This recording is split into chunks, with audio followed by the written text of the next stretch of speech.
Well, hello, internet friends near and far. Welcome to another episode of Parks and Conversation. And this is a podcast where we watch an episode of Parks and Recreation and then we talk about it. And if this is your first time joining us, welcome. Welcome. My name is Jason. I am joined all the way across town by the power of the internet by my friend Jeremy. Say hello, Jeremy. It's me, Jeremy. Yes, excellent.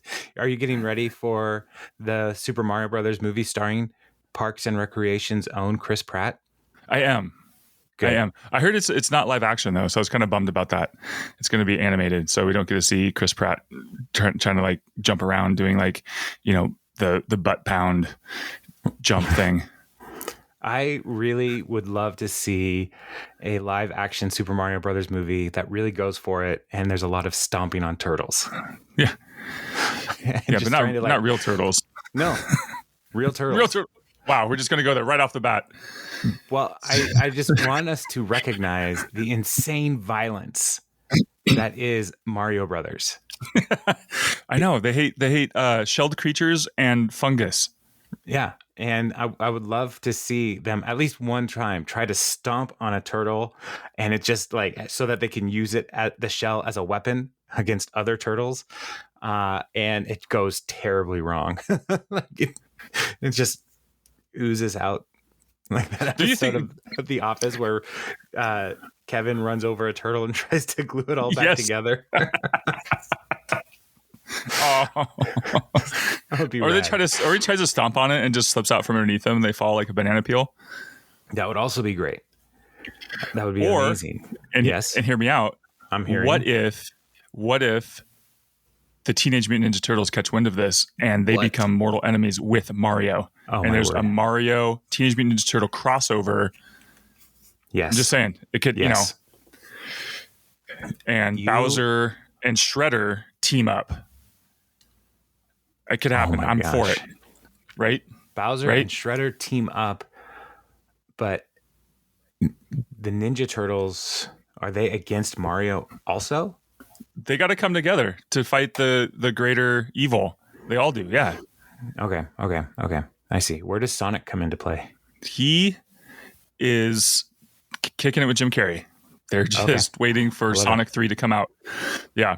But speaking of animal control. Yeah, perfect. Yeah. Do you have pests at home? No, that was it. That's as far as I got with that. Oh, segue. Excellent. Ding, ding, ding, ding, ding. Announce segue.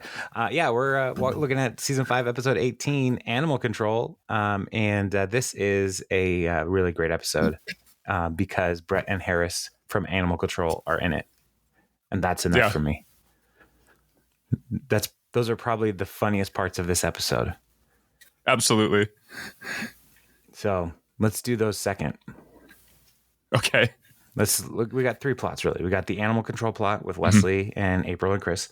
We have the Ron and Anne storyline where Ron is ill, and then we have the Tom and Ben and Andy trying to get money from Dennis Feinstein of Dennis Feinstein's company. So why don't we talk about let's talk about Andy and Ben and Tom, and then we'll talk about April and Leslie and Animal Control, and then we'll wrap it up with the Ron storyline. That sounds good, Jason. All right, let's do it. It works because the credit scene is the Ron storyline, so it'll all come together there. So we're gonna start then with the story of Tom and Ben and Chris, Andy, and they're in the Sweetums office, and Tom is giving everybody basically a tutorial on the different colognes and perfumes that Dennis Feinstein puts together in this pop quiz, and name the scent. And it starts. The names are awful, much like Dennis Feinstein, just as a person. And of all of the names in the different scenes, which one do you find most disgusting? Most disgusting. Mm-hmm. Spasm, I think, was one of them. I think it was a poster in the background. Mm-hmm. Well, spasm is in the very first pop quiz. So Oh I'll yeah, read what I remember. there it is, right there on the script. Yeah. So we've got spasm, we've got butterface, we have money shot, and we have blood spurt. And Blood let me see. It should have been red mist. That would have been ooze. ooze. Yeah. So those are just the ones. We also have learned that there is allergic, and there's another one from earlier when Tom was trying to get him to invest in his perfume. Tommy Teriyaki Fresh. birdcage. I can smell your dreams from here, Tom. They smell terrible. So of the 4 then or 5 that are listed today, which one is most gross to you? Yeah, I'm still gonna stick with spasm. All right. Okay. I'm gonna go How with about blood spurt. Why would anybody want that as a cologne or perfume? Blood spurt. because it sounds a lot like Bloodsport with Jean-Claude Van Damme. I guess. Yeah. Oh, are these parody perfumes? No, I think Like- they're real. Like the Weird Al of perfumes? Oh my gosh, I'm excited for that movie. We're very focused today. This is going to go great. It's Weird Al is parroting biopics with his own biopic that he wrote about himself. It's going to be great. Dennis, but he's not starring in it. It's Daniel Radcliffe. Right, and Rainn Wilson. Daniel Radcliffe is Weird Al, and Rainn Wilson is Dr. Demento. Dennis Feinstein's attack, yearning, thickening, itch, coma, side boob, and his latest, allergic. Oh my word. They're so bad. They're so bad. Oh, yeah. I don't wear cologne. I think we've talked about this before on the podcast. It makes my eyes hurt.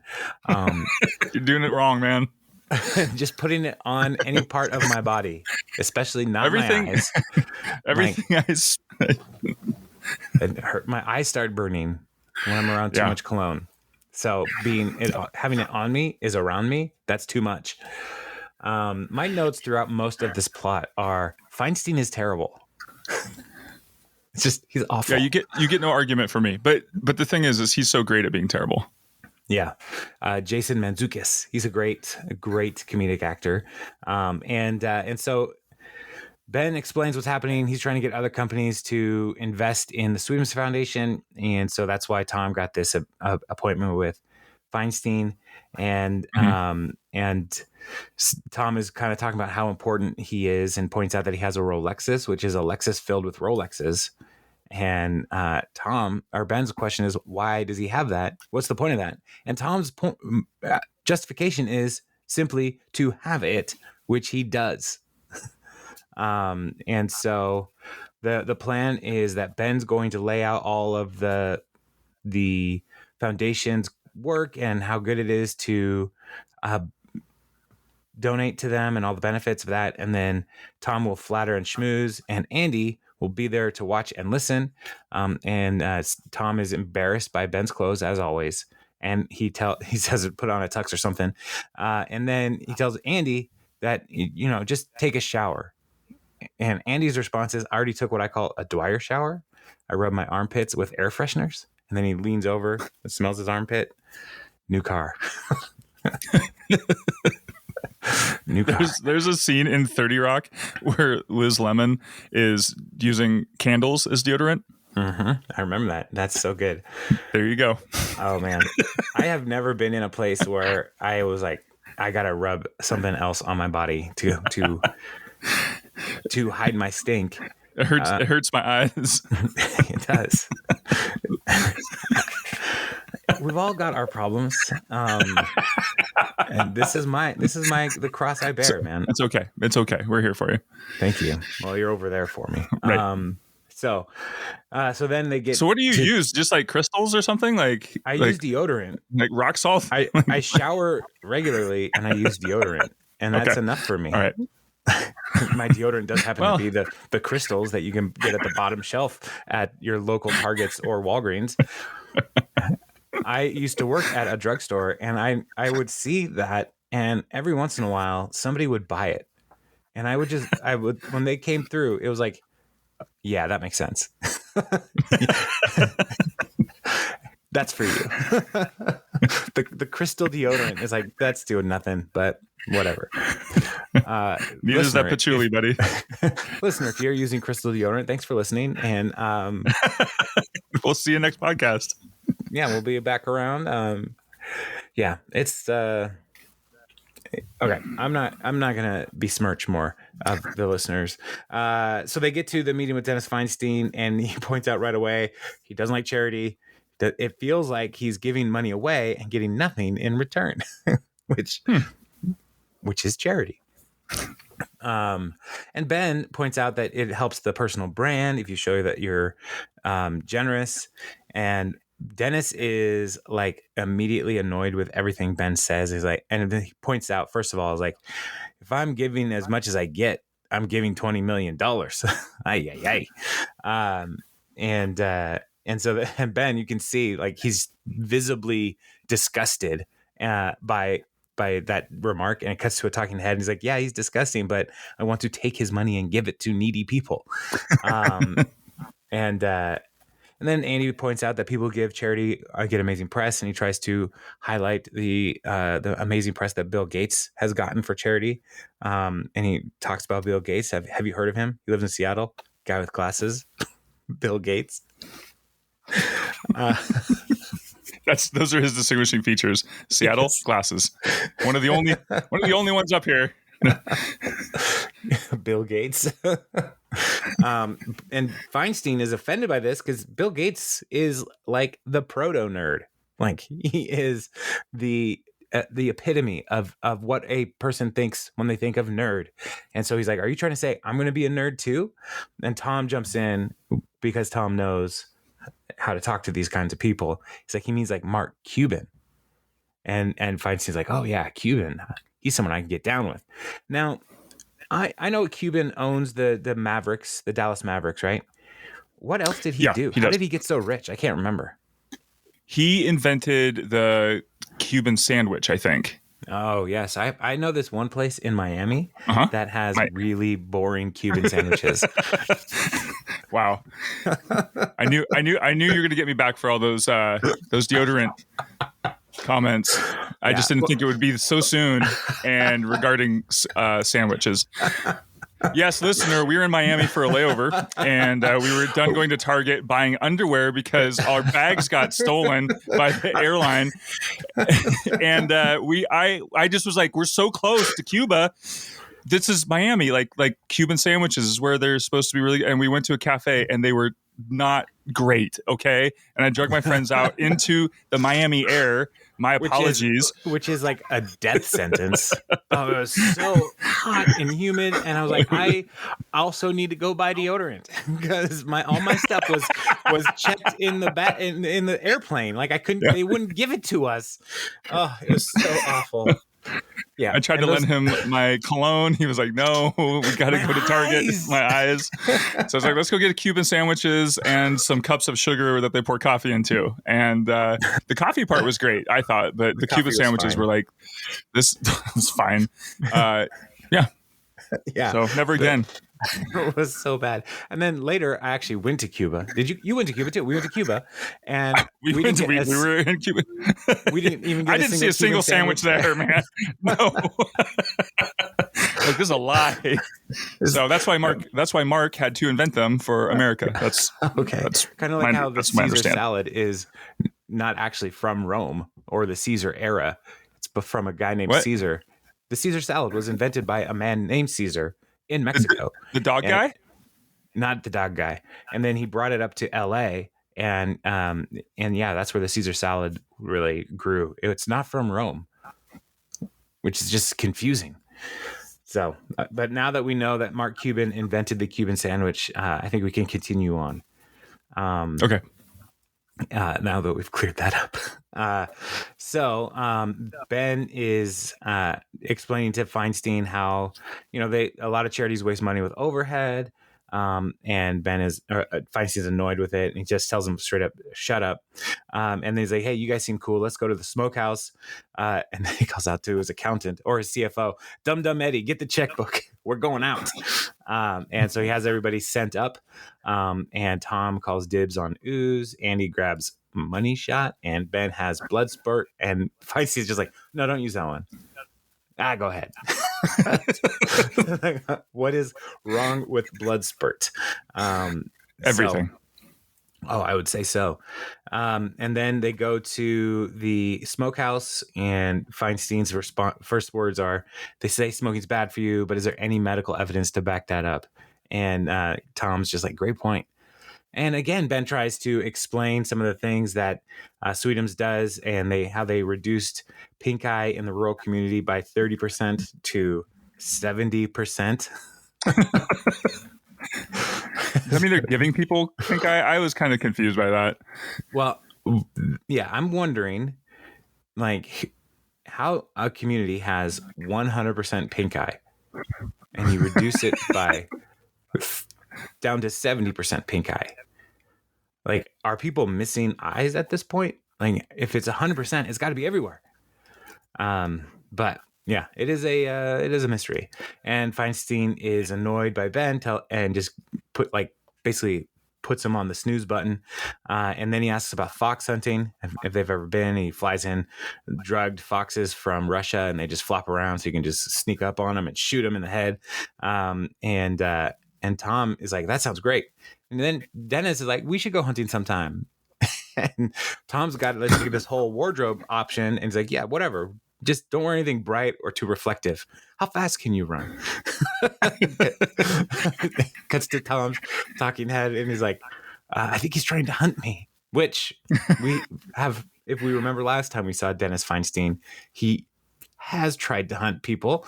When Ben was interviewing to be a CFO, he's like, I'm talking about the greatest vacation of my life. So Tom doesn't know this about Dennis.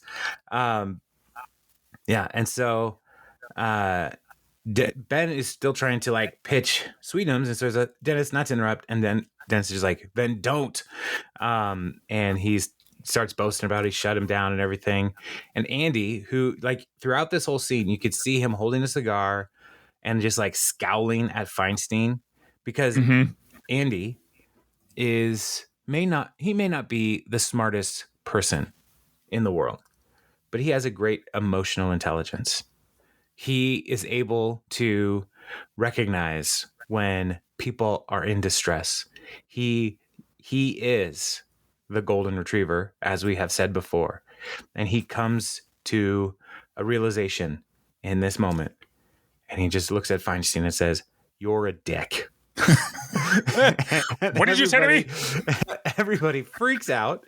And Feinstein is like, where are your manners? You come here asking for money, treat me like this.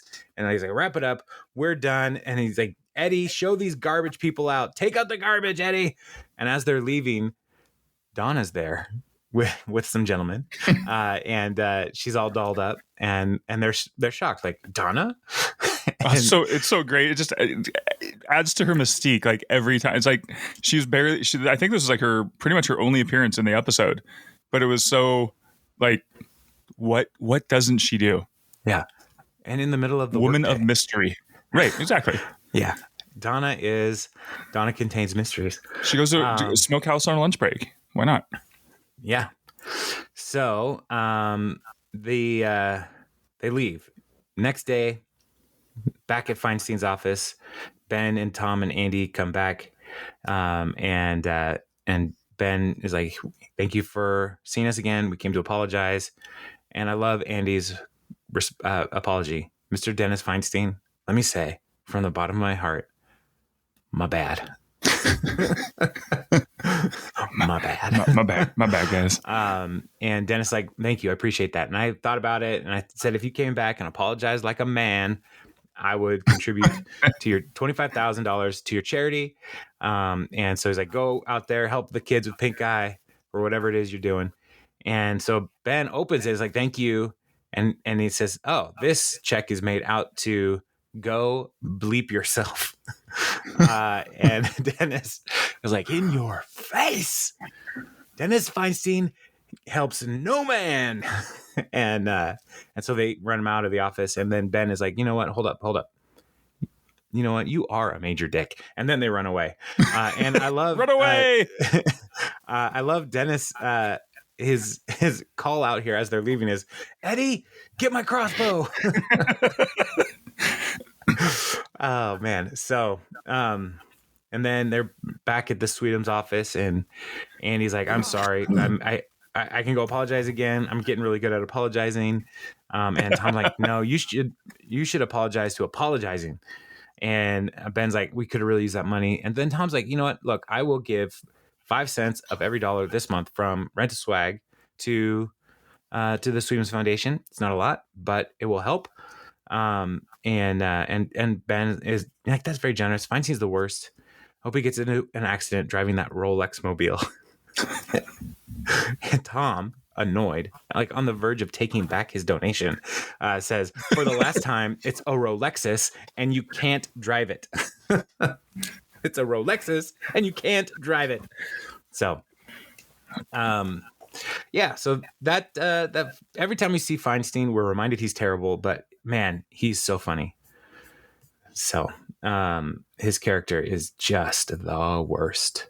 So I know they have a new villain. Yes, yeah. Leslie. Yeah, they do have a new villain with Dennis. He's going to come back several times in the next couple seasons, and he is terrible every time. And I just want to get to the good place where we meet Derek. I'm Derek. It's such a hard and turn. Brooklyn Nine-Nine. Yeah. Yes. Oh my Pimento. word.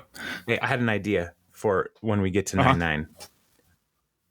I'll just talk about it. You're going to share it now? Yeah, listener, Okay. Don't steal this, because this is called Parks and Conversation. I say when we get there, we just change all our branding and name and stuff. We keep Parks and Conversation as is, but we change the branding and everything to Podcast 99. Yeah, Podcast 99. Yeah, like in the same font as Brooklyn Nine-Nine. Podcast 99. I'm going to start working on the graphics now. Okay, cool. Listener, don't steal that. The dozens of you who listen to this, please. And then when we get to the office, we'll just call it the podcast. So dumb. I love it. It's perfect. We talk about the good place. We'll just call it the pod place. Oh, gosh. This is all coming together, guys. This is finally.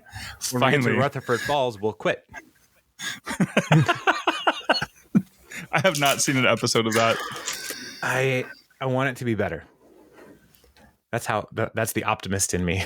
I want it to be better. Oh my word! Yeah. So stay focused with me. Don't drift off on Podcast 99 too quickly, or the podcast. No, I told you. I'm working on the graphics now. I'm out. You're just talking to the listener.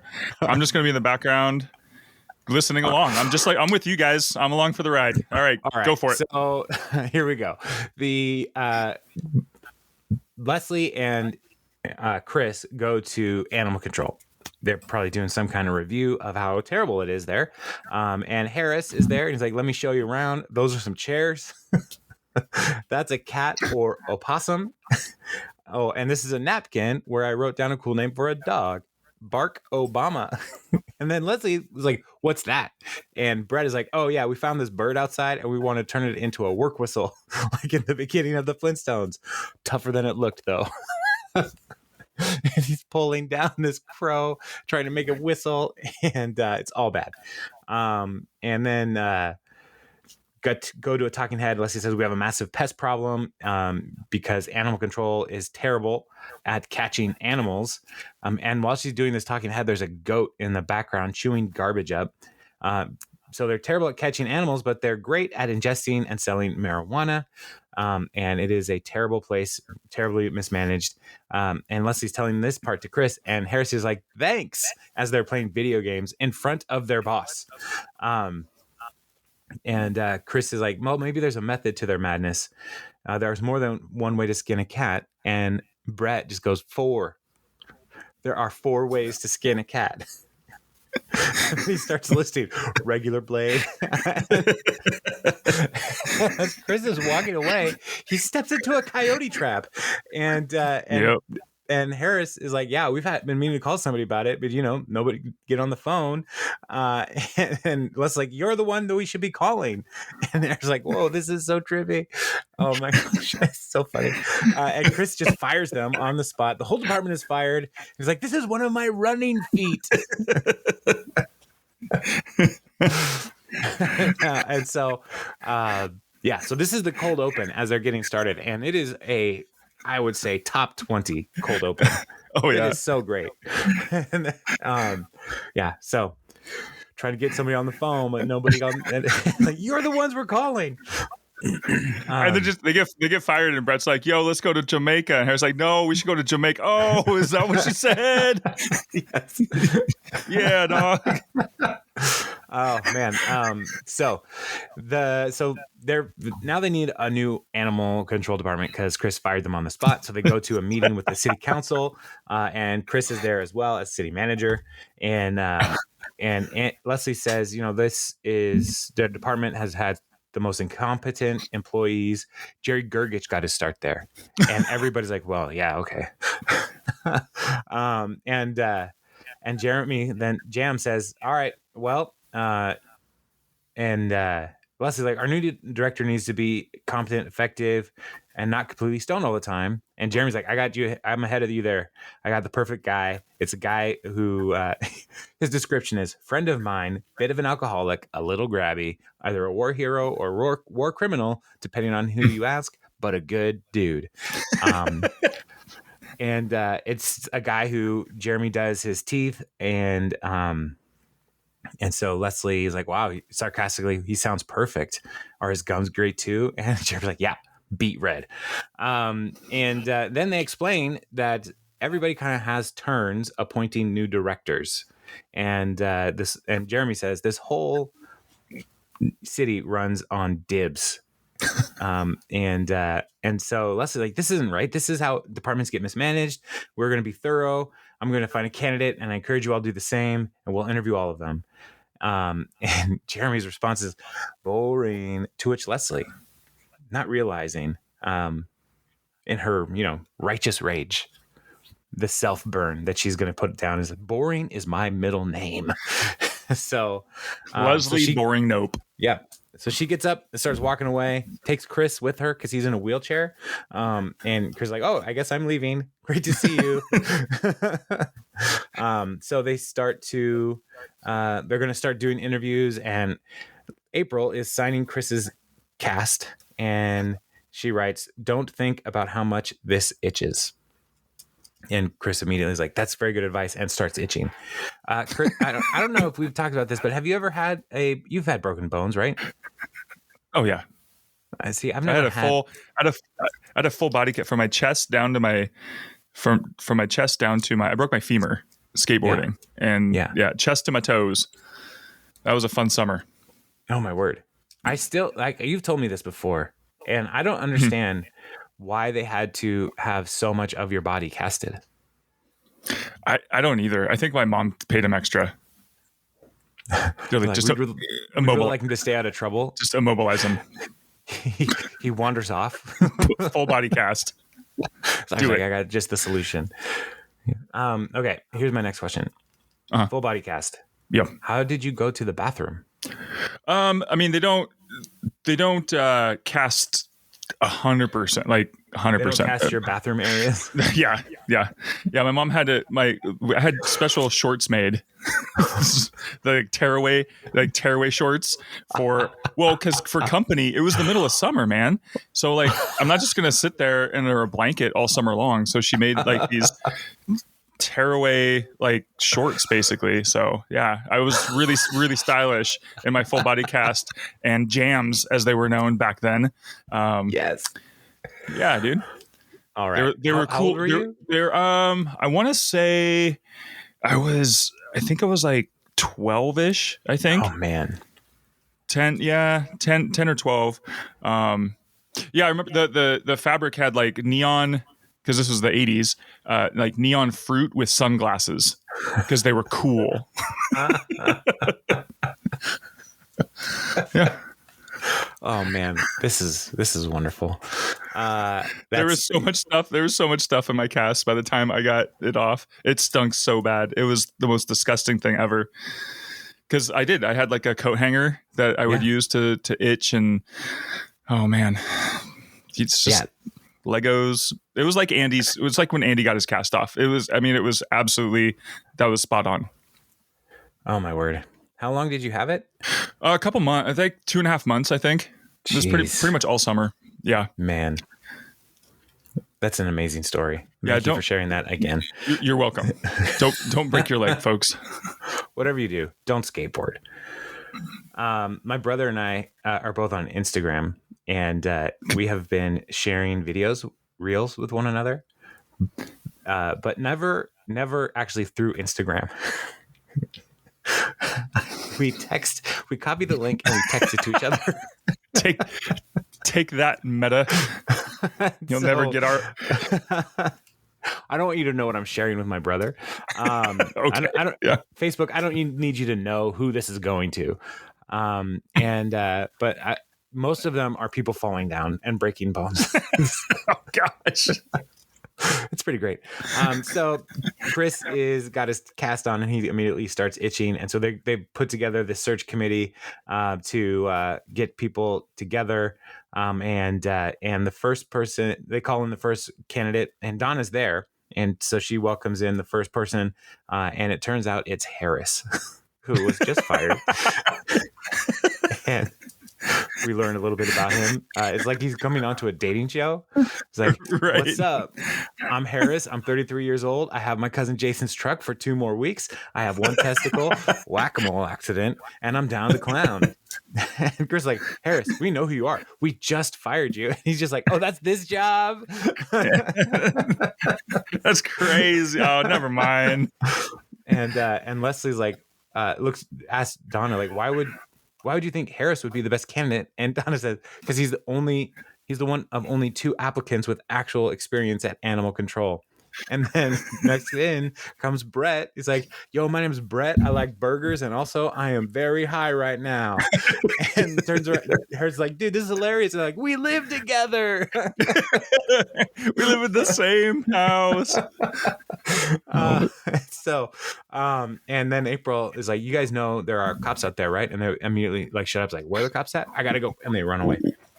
But they run away in a weird, like, did you notice how like they're kind of like small hopping as they run away? Yeah. Like that, like how high people try to look normal. Like, I'm doing this normal now. I don't know what to do with my hands. So then they start interviewing some other folks, and the next one up is Jerry Gergich, who got his start in animal control, as we learn. And they're going, and his reason for wanting the job is, I love cats and dogs sure are great. And so then they're like, well, you seem to have all the qualifications. You went to a 4-year college. And Jerry points out, actually, when I was there, it was just 2-year college. And Leslie's like, oh, you're not actually qualified for the job you have now. And Jerry's like, oh man. And April's just like, you're fired, get out. And they're like, no, you're not fired, but we're going to have to lower your salary. And Jerry's fair is fair. So hey, I know this is a total crossover. I don't know how many people that watch Parks and Rec also watch Better Call Saul, but very small spoiler if you haven't gotten to I don't know, last season, whatever episode is currently on right now. So there you go. Can't spoil it if you don't know. But Jim O'Heir was in it. He was in an episode of Better Call Saul, which is in the Breaking Bad universe, and he was pretty great. He was great. It was a great storyline, and if you watch Better Call Saul, I hope you enjoy it. Let us know. Yeah, there you go. Just saying. And he also kind of plays Jerry, which is great. Very good. Anyway, now, there you go. Now I'm excited to start that show. Just so to get to that episode. Get to this episode. It's it's a fantastic show. That's one of those shows that's like, I really want to watch that. But Breaking Bad was so emotionally heavy that I'm like, I'm not ready to get into that universe again. Yeah, it's not as intense as Breaking Bad, but it's still very emotionally. It's a different kind. So yeah, that's wise. But when you're ready, it's a good ride. All right. Well, all right. I'll let you know. So And Jerry we'll talk about it in our next podcast. Better Call Podcast. what if it's just Better Podcast Saul? Podcast Call Saul. What? We got a lot of ideas. Okay. Anyway. So the next person that comes in, first thing is like, please don't give me this job. Essentially, she's like, I'm very afraid of animals. But my therapist, Dr. Richard Nygaard, told me to confront my fears. And Chris is like, you see Dr. Richard Nygaard? I'm Nygaardian too. And then she's like, please don't give me sign my the cast. job. Yeah. Want to sign my cast? Like it's a yearbook. So she doesn't want the job. The next person comes in is like, the spaying and neutering tools, do you think those fit humans? And April's like, no. And then he's like, is there a lock on the spaying room door? And April is like, no. And they let him go and they don't hire him. The next person to come in is Oren. And immediately Leslie says, hello, Oren. Thank you so much for applying. Now leave. And we find out that his qualifications include having studied zoology in college, and he controlled animals with his minds. And Leslie's like, just get out. And Oren says, I made you say that. Because he's super creepy. Burn. That's a good burn, because he's basically calling her an animal. Yeah. And he knew that she would throw him out even before. So she's kind of brilliant. He's brilliant. So they get to the confirmation hearing in the council chambers, and the person that is being interviewed, that Jeremy Jam's candidate, is Vern Paletta. And so they're like, what is your occupation? And he currently runs a breakdancing studio called DJ Jazzy Verns. And his animal experience is a bat landed on my face once. You're hired. Yeah. And Jeremy's like, you're great. This is perfect. And he says, there's a line in here. It was like, if he can run animal control as well as he can teach 6-year-olds to pop and lock, he's a home run. And Jeremy is like, I don't see anybody better for this job. So this is the person we've got. So Leslie is like, hold up, I got an idea. So she goes and she has a gift of fake blood and assorted other disgusting things for April to try to convince her to be interviewed for this job. And Leslie is able to convince her, even though April doesn't really want the job. But April's like, you're good with animals, and you would do great. There's just this confirmation hearing, and Leslie's like, I don't want to do that. And April's like, I don't want to do that. I don't want them asking me dumb questions about my stupid life. But she is relentless, and she convinces her to do this. And April has one condition: Leslie has to divorce Ben. Seems fair. She's like, he's not right for you. So they go and back to the council chambers, and Jeremy starts interviewing her and says, we have found many emails just showing how you sexually harassed Leslie Knope's assistant, who turns out to be Andy. And April's like, that's my husband. And Dexhart, who's a creep, is like, they were extremely graphic and appreciated by all of us. I'd never heard several of those terms, and I'm a freak. And so April's like, those are personal. No one should read those. And then Jeremy's like, you once posted a video of yourself drinking alcohol in City Hall while you were a minor. How do you justify that? And she's like, alcohol is delicious and fun. And Leslie jumps in, dementally substance that should not be abused. I agree, April. And Jeremy's like, wow, you're a ventriloquist. And he's like actually doing like a hard cross-examination. And Chris comes up and is like, she's not ready for this. You rushed her into this. Now Jam's sharpening the knives. And so it's like, all right, we need some kind of distraction. Grab the gavel and break your other foot. And Chris is like, well, I do like double the signings. The negatives outweigh the positives.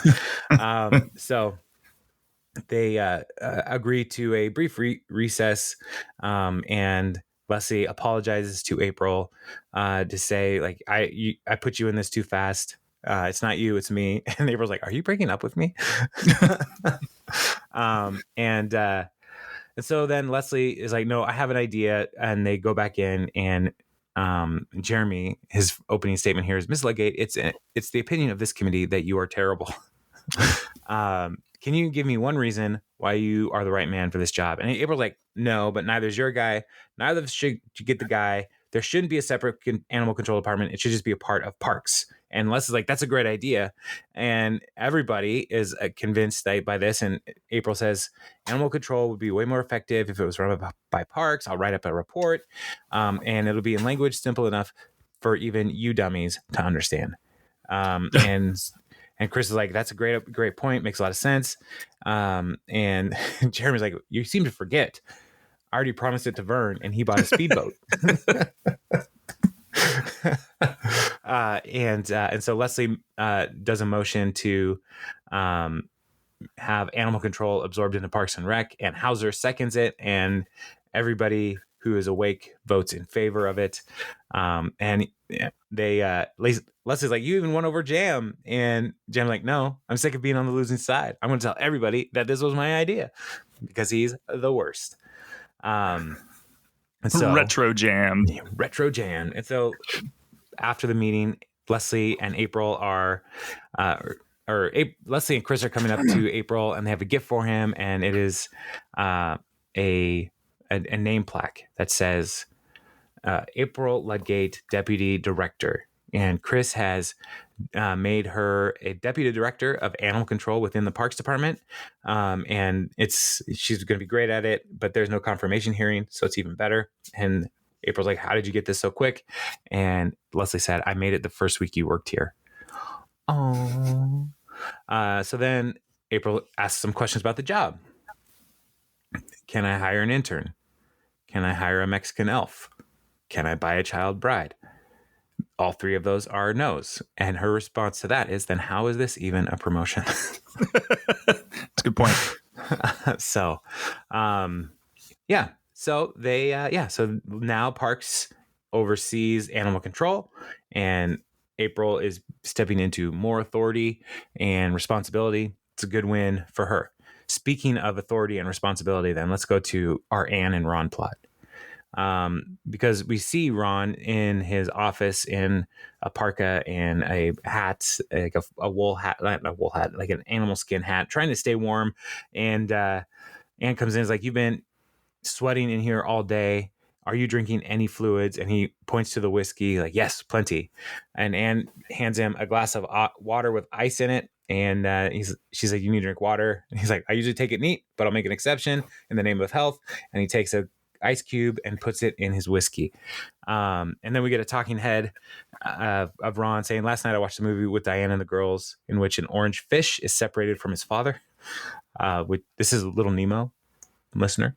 And the children were sniffling, which I believe to be due to the sad nature of the film. I was wrong. And so Ron has never spent a lot of time with children, but they are basically germ factories. And you will get sick with children. Mm-hmm. Those are the rules. You like get extra one, like you got to get rid of them. Well, in a manner of speaking, children are contagious. You got a bad case of children.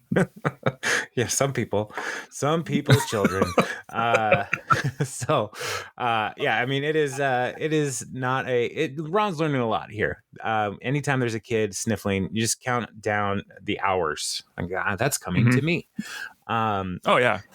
Beginning of school, so much fun. Oh my word, it's the worst. My kids have not really, like, they were wearing masks all school year this last year, even though they didn't have to. But they're like, I don't really want to get sick because just with a cold or anything. It's like I appreciate that so much, and we stayed healthy all school year, and then in the summertime we all got COVID because we're rad.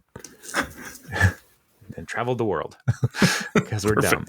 It was awful. Oh, it was awful. So, but Anne tells him to, like, take off the layers, rehydrate, go to the doctor, and Ron's like, I'll be fine. But Anne is not going to relent. And so he tries to get up and show how strong he is, and he falls down and passes out. So they go to the doctor, and they're in the doctor's clinic office. He's like, I'm here. I want to object I've been brought here against my will. And Anne is looking at the forms he filled out, and he had redacted everything. And it's like, we need accurate information. For date of birth, you wrote springtime. He's like, that's true. And so then she starts asking real questions for real answers. And my favorite is, how many drinks of alcohol do you consume a week? And Ron response is one. Like, one drink, one shelf. One shelf of drink. We also, Ron's units of measurements are not standard because he doesn't know how much money he has, but he knows how many pounds of money he has. Right. Yeah. So his exercise is lovemaking and woodworking, mental illness in his family. He has an uncle who does yoga, allergies, cowardice, and weak-willed men. And hazelnuts. And hazelnuts. And his sexual history is epic and private. So Anne goes to get the doctor, and he's like, he's a rude, brash jerk. You'll love him. And it is Dr. Harris who is the best. And Ron tries to give him some rules. Before you do anything, you have to explain it to me so I can determine whether or not I will allow you. And he just puts the tongue depressor right in his mouth at that time. And Ron is offended that he's using balsa wood. He's like, this is something that's just going to be thrown away. And Ron's like, you're using balsa wood? And so he starts doing different exams, and like, we find Ron is pretty ticklish as he's pressing on his stomach to see if there's anything going on there. And then he looks in his ears, like, there's something occluding your ear. And he's like, it's sawdust, just blow. And so Harris blows, and a bunch of sawdust flies in his face. And so Dr. Harris says, you have strep throat. I'm running your prescription for penicillin. The rest of your results be available in 20 minutes. And Ron's like, not interested. And he walks away. And Dr. Harris is like, I wish all patients were like that. It's really annoying when they ask questions. So yeah, he's the perfect doctor for Ron. We still don't talk sometimes. Yeah. So Anne comes to Ron the next day. He's like, hey, you look better. I guess actual medicine can be effective. Who'd have thunk? And so Anne's like, I'm going to go over your results. Your blood pressure looks fine. Your cholesterol is 120, which is the lowest I've ever seen. And Ron's like, what's cholesterol? And the only problem I see is your potassium is low. So eat a banana once in a while. And Ron is just like, no, thank you. And he's like, I do what I do. I'll die the way I die. And Anne points out, like, you're not alone anymore, Ron. You got to take care of yourself. So a couple times a week, eat a banana, think about Ivy, Zoe, and Diane, and take care of yourself.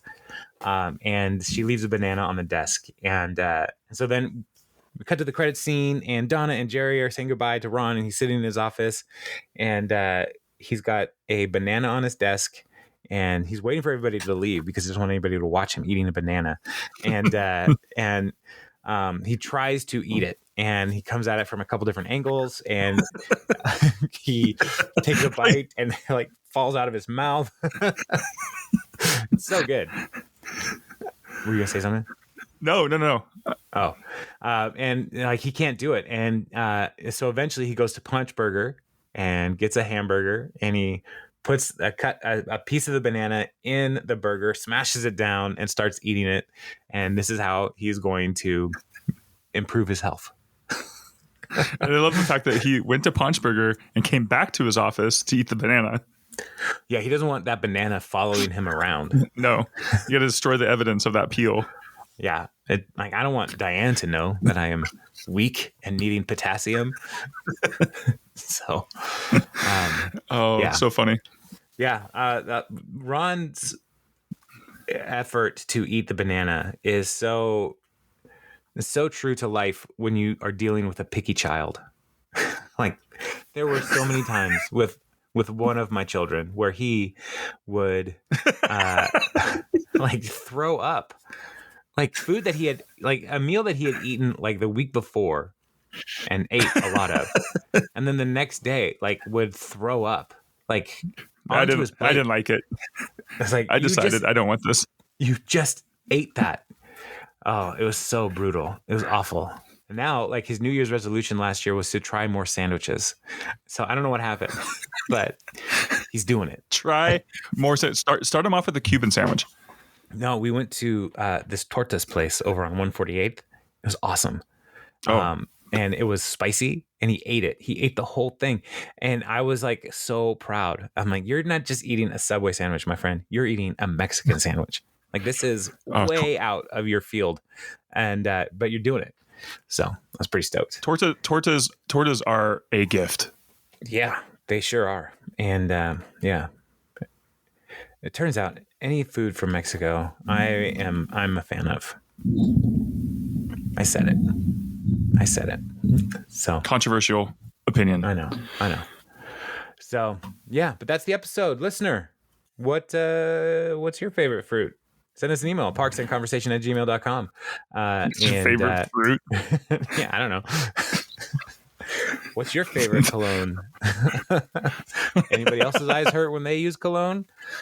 Talk to us. It's called Parks and Conversation, friends. Talk to us. So send us an email, parksandconversation@gmail.com. Doesn't have to be just us leave talking. a review on the iTunes and the Spotify and wherever you get podcasts, and tell people like, hey, this is a podcast I listen to. Go public. Don't keep this as your private shame, like Ron eating a banana, but let people know that this is for their health. That's what I always say. So yeah. Any other notes, Jeremy, that we need to highlight with this episode? No, not really. I mean, there wasn't much trivia. This got a 8.3, I believe. And yeah. All right. On the IMDb's, and which is currently broken on my computer machine, so I can't tell you what the next episode is. Well, it's episode 19. Yeah. There you go. Ooh, that sounds like episode 19. Yeah, that's a good one. Classic. All right. Well, listener, thank you for sticking Article with 2. us. Whoa. Oh, it's TED Day. Sorry, it just came up. Just loaded. All right. Yeah. Patton Oswalt is in this one, and it's great. TED Day. So TED Day. All right. Well, let us. I'm gonna go. You're gonna what? I'm just gonna go. I'm gonna work on my logo, my podcast logos. Okay. Excellent. And I'll let you know how it goes. Yeah, and I'm already working on the theme song for Podcast 99. Oh, sweet. Just be me going ba-da, ba-da. That's it. Awesome. Nailed it. All right, we'll talk. And you just have to imagine. You have to. Oh, okay. Imagine us leaving. All right, bye. No, nothing. Nope. I'm walking away. All right, bye.